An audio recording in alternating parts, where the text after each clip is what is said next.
Assalamualaikum warahmatullahi wabarakatuh. Kita bertemu lagi dalam pelajaran matematika, dan kali ini kita akan membahas tentang transformasi. Tujuan pembelajaran kita kali ini yaitu yang pertama, melalui pengamatan tayangan video di YouTube, peserta didik dapat menentukan hubungan antara suatu titik dengan titik hasil refleksi dengan tepat. Yang kedua, melalui diskusi kelompok, peserta didik dapat melakukan percobaan dan menyelesaikan masalah kontekstual yang berkaitan dengan refleksi dengan tepat. Dan yang ketiga, melalui pembuatan laporan, peserta didik dapat menyajikan hasil pembelajaran tentang refleksi dengan benar. Nah, untuk materi prasyarat yang harus dikuasai, yaitu adalah sistem koordinat. Untuk transformasi sendiri dibagi menjadi 4. Yang pertama adalah translasi atau pergeseran yang sudah kita pelajari kemarin. Selanjutnya ada refleksi atau pencerminan yang akan kita pelajari. Selanjutnya ada rotasi atau perputaran. Dan yang terakhir ada dilatasi atau perubahan ukuran.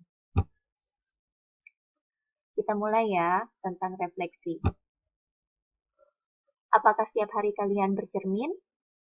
Mungkin di antara kalian pasti setiap hari bercermin atau paling tidak pernah bercermin.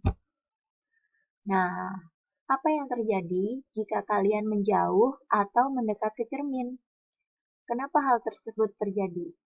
Biasanya kamu sering gak merhatiin. Kalau misalkan nanti ya, silakan dipraktekkan di rumah. Kalau misalkan kamu bercermin, apa yang terjadi kalau misalkan kamu mendekat ke cermin? Kemudian kamu mundur beberapa langkah dari cermin. Amati bayangan yang ada di dalam cermin. Apa yang kalian ketahui tentang refleksi? Mungkin di antara kalian ada yang tahu? Nah, refleksi adalah suatu transformasi yang memindahkan tiap titik pada bidang dengan menggunakan sifat bayangan cermin dari titik-titik yang akan dipindahkan.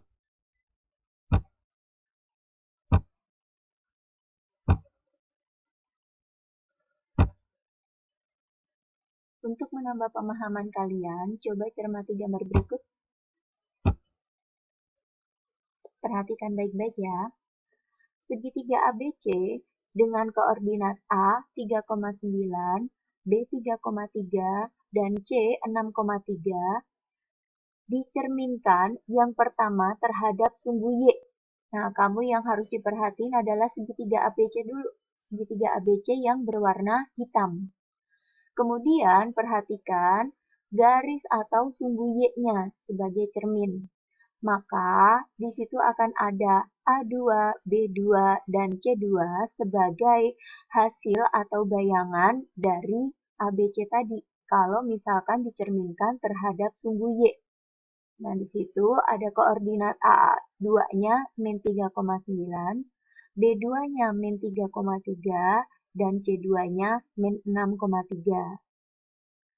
Kemudian, balik lagi, kalau misalkan segitiga ABC yang warna hitam tadi dicerminkan terhadap sumbu X. Apa yang akan terjadi? Coba kalian amati segitiga ABC dan sumbu X-nya sebagai cermin.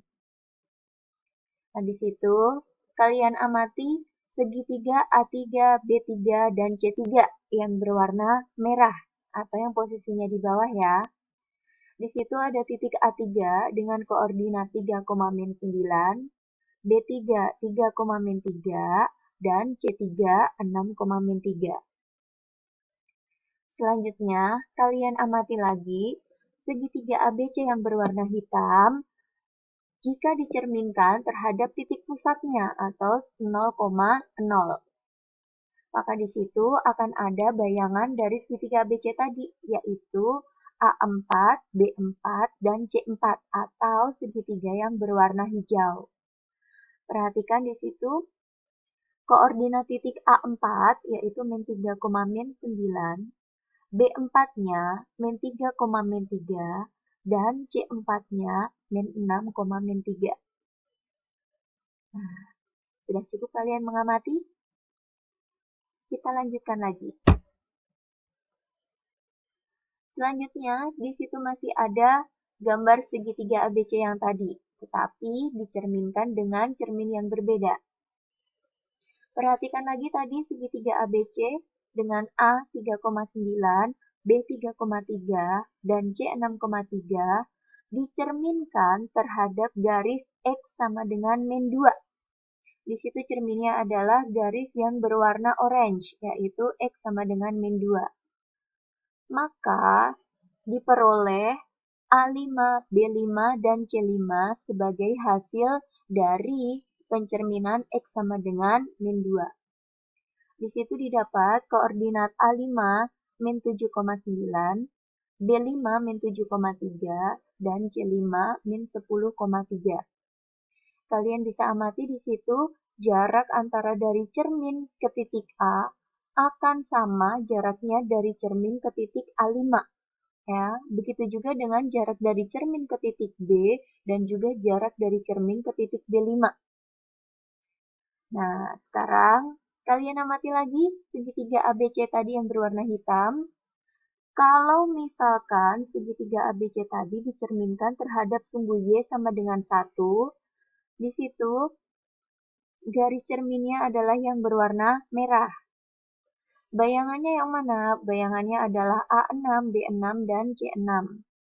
Nah, di situ kalian bisa amati koordinat A6-nya adalah 3,7, B6-nya adalah 3,1, dan C6-nya adalah 6,1.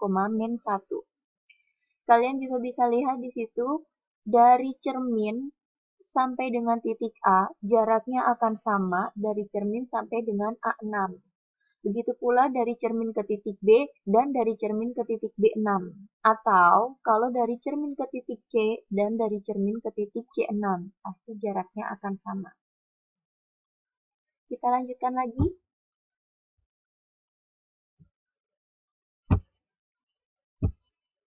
Oke. Di situ, perhatikan ada segitiga PQR yang berwarna hitam dengan koordinat titik P 6,4, Q 6,1, dan R 10,1. Sekarang, kalian amati yang pertama kalau dicerminkan terhadap garis Y sama dengan X. Perhatikan di situ cerminnya garis Y sama dengan X atau garis yang berwarna orange. Nah, maka akan didapat bayangan dari segitiga PQR tadi, yaitu P2, Q2, dan R2. Dengan titik P2 4,6, Q2 1,6, dan R2 1,10. Kalian juga bisa amati di situ, jarak antara cermin ke titik P pasti akan sama dengan jarak dari cermin ke titik P2. Atau jarak dari cermin ke titik Q nanti akan sama dengan jarak dari cermin ke titik Q2. Begitu pula dengan jarak dari cermin ke titik R pasti akan sama dengan jarak dari cermin ke titik R2. Selanjutnya kalau segitiga PQR tadi dicerminkan terhadap garis Y sama dengan min X. Perhatikan di situ cerminnya garis Y sama dengan min X atau garis yang berwarna merah. Di situ akan terjadi bayangan yaitu segitiga P3, Q3, dan R3. Kalian juga bisa amati di situ. Koordinat titik P3-nya min 4,6, Q3-nya min 1,6, dan R3-nya min 1,10. Nah, kalau dilihat atau silakan kalian amati, jarak dari titik P ke cermin pasti akan sama antara jarak dari titik P3 ke cermin. Begitu pula dengan jarak dari cermin ke titik Q pasti akan sama dengan jarak dari cermin ke titik Q3. Atau kalau jarak dari cermin ke titik R pasti akan sama dengan jarak dari cermin ke titik R3. Nah, sekarang setelah kalian tadi amati gambar beberapa segitiga dengan pencerminannya, kamu bisa mengisikan bayangan yang terjadi kalau misalkan titik awalnya, misal titik A, X, Y, dicerminkan terhadap sumbu X, dicerminkan terhadap sumbu Y, dicerminkan terhadap garis X sama dengan H, dicerminkan terhadap garis Y sama dengan K, dicerminkan terhadap garis Y sama dengan X, ataupun dicerminkan terhadap garis Y sama dengan min X. Kalian bisa mencoba untuk mengisikan koordinat bayangannya. Nah, dari contoh-contoh tersebut, sifat-sifat apa yang kalian simpulkan dari refleksi atau pencerminan? Kita lihat ya. Sifat-sifat dari refleksi, yang pertama, kalau di pencerminan terhadap sumbu X, dari titik awalnya A, B dicerminkan terhadap sumbu X, maka akan menghasilkan A aksen, yaitu A, min B. Yang kedua, pencerminan terhadap sumbu Y, dari titik awalnya A, B dicerminkan terhadap sumbu Y akan menghasilkan A aksen min A, B. Selanjutnya, yang ketiga, kalau titik A yang awalnya A, B dicerminkan terhadap titik asal atau titik O 0,0, maka akan menghasilkan A aksen min A, min B. Selanjutnya, pencerminan terhadap garis X sama dengan H. Titik awalnya, misalkan titik A adalah A, B, dicerminkan terhadap garis X sama dengan H, maka akan menghasilkan A aksen, yaitu 2H dikurangi A, B. Selanjutnya untuk pencerminan terhadap garis Y sama dengan K, untuk titik awalnya, titik A, B, dicerminkan terhadap garis Y sama dengan K, maka akan menghasilkan A aksen, yaitu A, 2K dikurangi B. Selanjutnya untuk pencerminan terhadap garis Y sama dengan X, yang mulanya titik awalnya adalah A, B, dicerminkan terhadap garis Y sama dengan X, maka akan menghasilkan A aksen, yaitu B, A. Dan yang terakhir, pencerminan terhadap garis Y sama dengan min X. Yang awalnya, tadi titik A, B, dicerminkan terhadap garis Y sama dengan min X, maka akan menghasilkan A aksen, yaitu min B, min A. A aksen itu adalah bayangan dari titik A. Itu tadi adalah sifat-sifat refleksi. Sekarang, kalian bisa pelajari lagi. Kalau misalkan ada yang belum jelas, kamu bisa mengulang-ulang videonya. Untuk hari ini, sekian dan terima kasih. Wassalamualaikum warahmatullahi wabarakatuh.